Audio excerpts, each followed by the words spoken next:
Hello and welcome. My name is Chad Dyer. I'm a product manager with Gowan USA, located in our Kansas City office in Overland Park, Kansas. And today I want to talk to you about a couple of our copper brands, Badge SC and Badge X2. But to start with, I kind of want to give an overview of copper, just kind of understand the basics of copper, how it works in the environment, how it works in the leaf, and explain some differences between the various forms of copper out there, which will give you a better understanding of the uniqueness of Badge. So start with, it's important to point out copper is a very broad spectrum fungicide and bactericide. Copper has activity on virtually every fungal and bacterial disease. Now, the level of activity varies depending upon the specific disease, but in general, copper has some level of activity on virtually every disease out there. Now, there are many forms of copper, different copper salts, such as copper hydroxide, copper sulfate, copper octanate, copper oxychloride. And it's important to point out that these copper salts do not control disease. You can take a chunk of copper hydroxide and sit it on top of a bacterial cell, and that copper hydroxide will not kill that bacteria. What is responsible for the disease control and disease protection is the release of free copper ions from that copper salt. And specifically, what copper ions do is they interact with the cell membranes of your disease, and they cause that membrane to rupture, and it leads to the loss of contents of that cell. So the cell basically bleeds to death. And they also produce toxic radicals that cause further cell damage.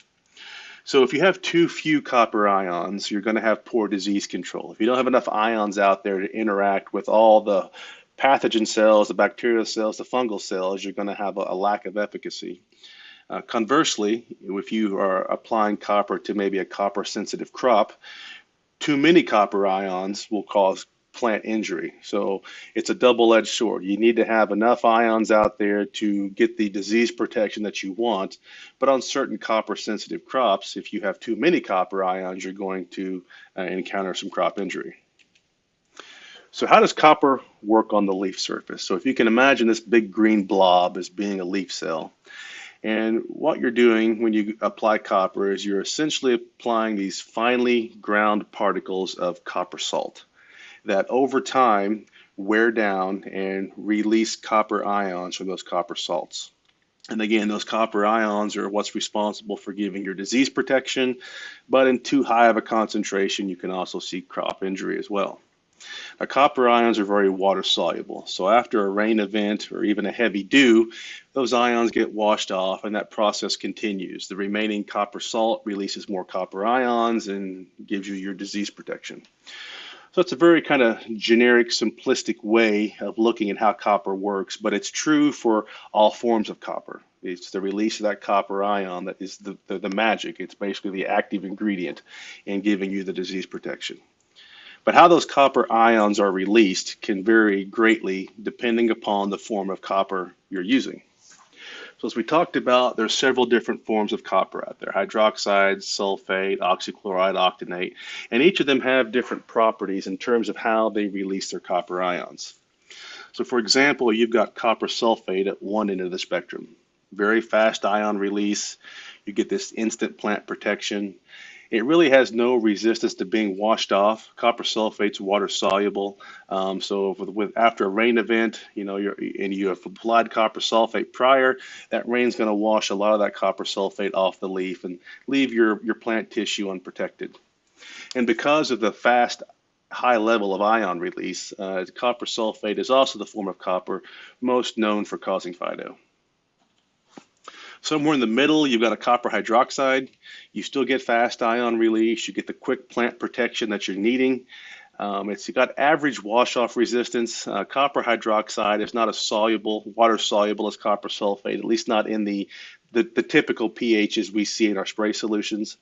And because of that, less an instant ion release, you also have less concerns with phyto. Then at the opposite end of the spectrum, you've got like a copper oxychloride. Very slow ion release. You get this delayed plant protection. It's not water soluble, so it's very resistant to being washed off. It's got a very, very good rain fastness, does not wash off the plant easy at all, and it also has no concerns for phyto. When you look at the market, the copper market in general, you'll notice that the vast majority of the copper brands that you're using today are just various formulations of either copper hydroxide or copper sulfate. So what is badge? Well, badge is what we like to call dual copper technology. This is a patented premix of copper hydroxide plus copper oxychloride. And we sell two different brands of it. We have Badge SC, which is our liquid copper brand, and we have Badge X2, which is our dry formulation. And Badge X2 also happens to be NOP and OMRI certified, so you can use it on both your conventional acres as well as your organic acres as well. So why do we use two forms of copper in badge? Well, we utilize the ion release characteristics of both hydroxide and oxychloride to produce a better product, a better performing product. So with the copper hydroxides we talked about, you get this fast ion release for the immediate plant protection. So when you go out and spray your plants, you know that instantly they're protected. You've got ions being released, interacting with, and controlling disease that may be out there on the plant. While the oxychloride provides a residual component.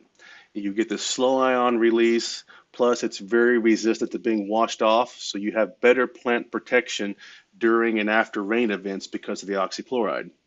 So if we had a formulation that was just copper hydroxide based, you'd get the instant plant protection, but no real residual control. If we had a formulation that was just oxychloride based, you'd have good residual protection, but you wouldn't have any instant plant protection that you're really wanting. So by putting these two copper salts together and utilizing their ion release characteristics, we've been able to create a formulation that offers very fast knockdown, plus residual control, and the best protection possible during and after rain events. Now, it's important to point out when I say residual control, I'm only talking about the plant tissue that was initially treated.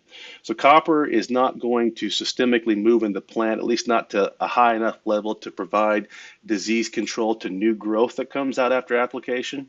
So any new growth that occurs after application will be unprotected and you will have to retreat. But the initial plant tissue that you treated because of the oxychloride will remain protected for a longer period of time than it would using a competing copper brand.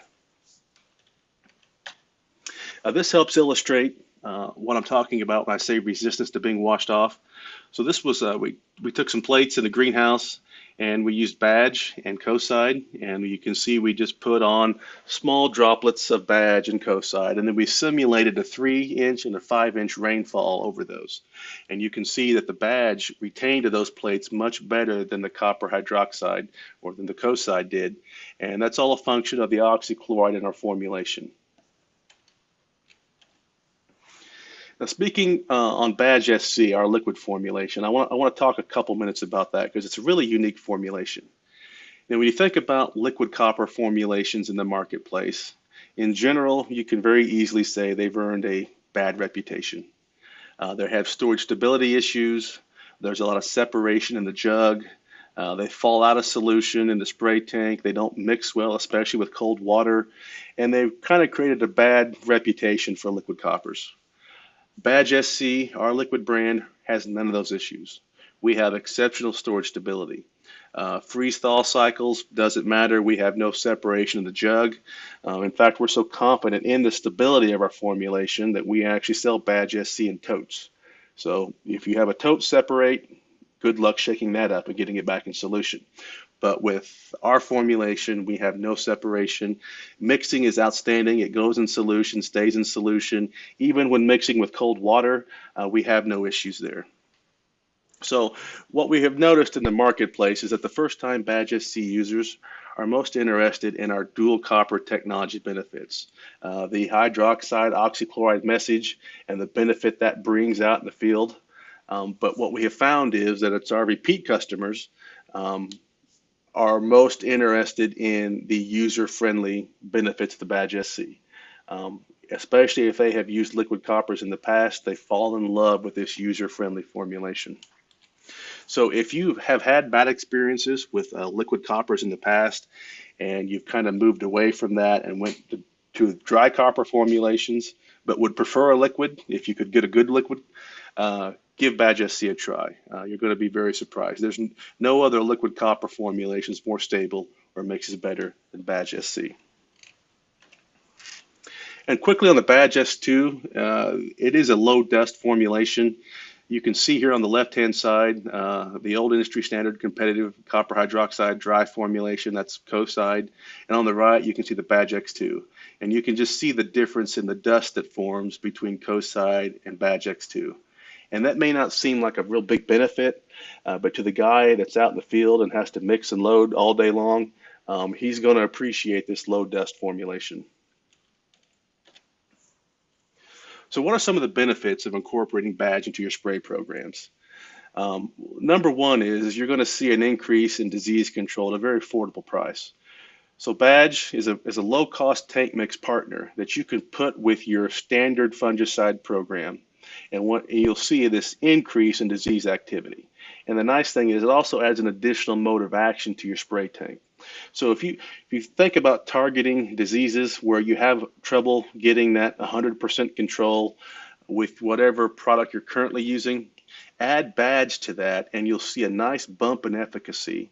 And with the additional mode of action, it's going to prolong you for keeping that chemistry preserved for a longer period of time. Because anytime you're using a single mode of action and you're not getting complete control, you're just really encouraging the development of resistance in that specific pest population. And by adding that additional mode of action, getting a more complete control, you're prolonging everything, the life cycle of, or the life of the mode of actions that you're currently using. So this is an example. This is from the Southern Mint Beet Sugar Company from back in 2018. This is their fungicide trial. And really what they're illustrating here is the difference in disease control versus using a solo single site mode of action or single mode of action versus tank mixing with additional modes of action. And what we're talking about here is Cercospora. Cercospora is a very devastating and aggressive disease in sugar beets. And you can see on the left-hand side their standard program of 10, triazole 10, triazole 10. Where on the right-hand side, it's that same 10, triazole 10, triazole 10, but in each case, they've tank mixed in a Topsin and a copper and EBDC. And you can visually see the difference in Cercospora activity between these two plots.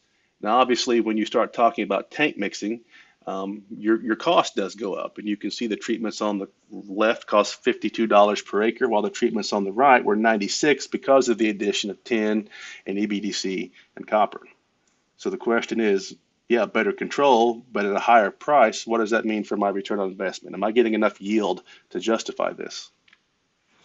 And you can see from their work, again, the cost of the treatment was $96 for the tank mix versus $52 for the solo. But the return over no tank mix produced $324 more sugar per acre by adding in those EBDC, those Topsin, those copper tank mixes to what they were doing. So clearly paid for itself and then some.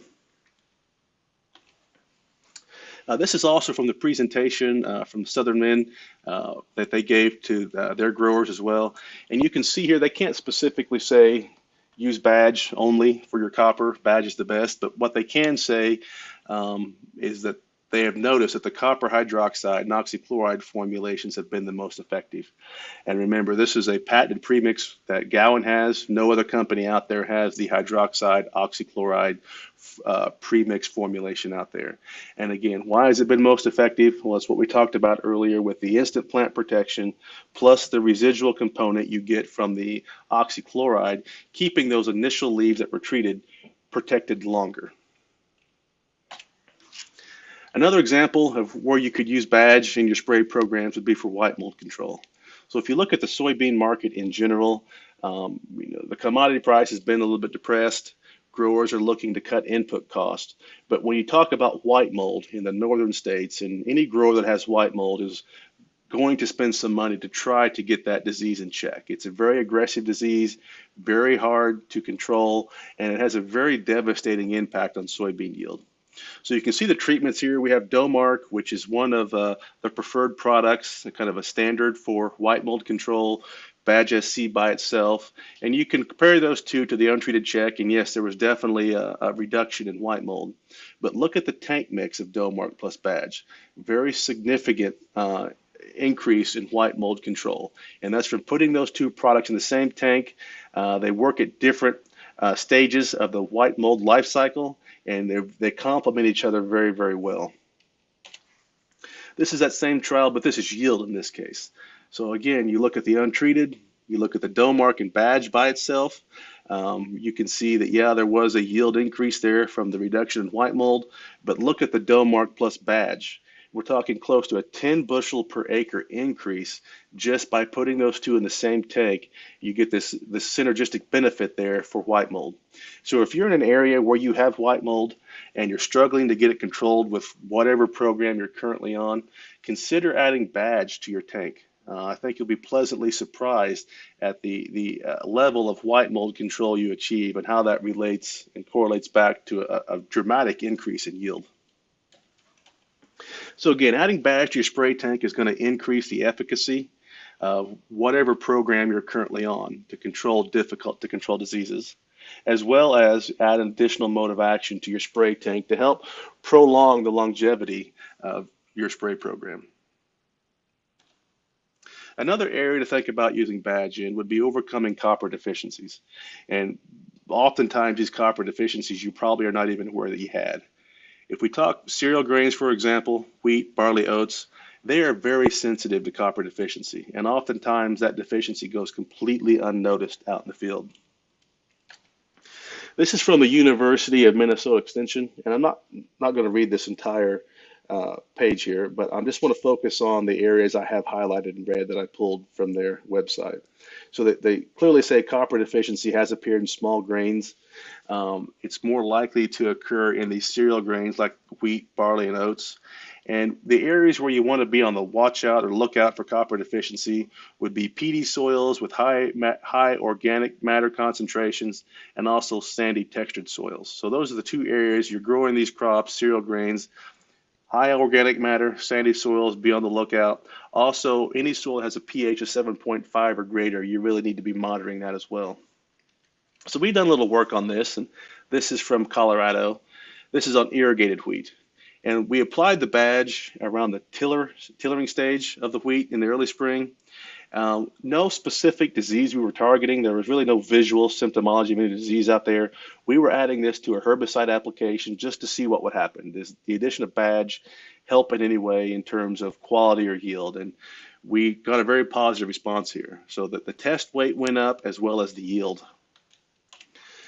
This was done on the same experiment station, but we did it on dryland wheat too, just to compare. Did we see a similar response on dryland? And the answer is yes. Our test weight went up a couple pounds per bushel, as well as our yield went up, over 4 bushels per acre by just adding Badge to our post-herbicide application early season. So adding Badge to your herbicide or post-emergent herbicide, fungicide spray, it will help control any disease that may be present. There could have been low levels of disease out there in our trials that they just hadn't manifested into visual symptomology yet. But we do know that it will also provide a nutritional value in copper deficient soils. So just real quickly, a little bit about Badge X2. Just a reminder here, it is NOP and OMRI certified for use in organic production. So again, it can be used on your conventional acres as well as your organic acres. It is a very low dust formulation, which is a big benefit to that guy that's mixing and loading. And finally, I just want to talk about our packaging configurations for Badge. So Badge SC, we sell in 2 by 2.5 gallon cases. There's 36 cases per pallet or 180 gallons per pallet. Badge X2 is 4 by 10 pounds per case. We put 40 cases on the pallet, so that's 1,600 pounds per pallet. And if you're trying to work out the math of acres treated between a pallet of SC versus a pallet of X2, you could just use the conversion that 1 pint of SC equals 1 pound of Badge X2. So I want to thank you for your time today and for watching this webinar. If you have any questions, please feel free to contact me. Again, my name is Chad Dyer. I've got my email address there, cdyer@gallonco.com. If you'd prefer to talk on the phone, you can always call me at my office, 913-202-9999. 7190. Thanks again.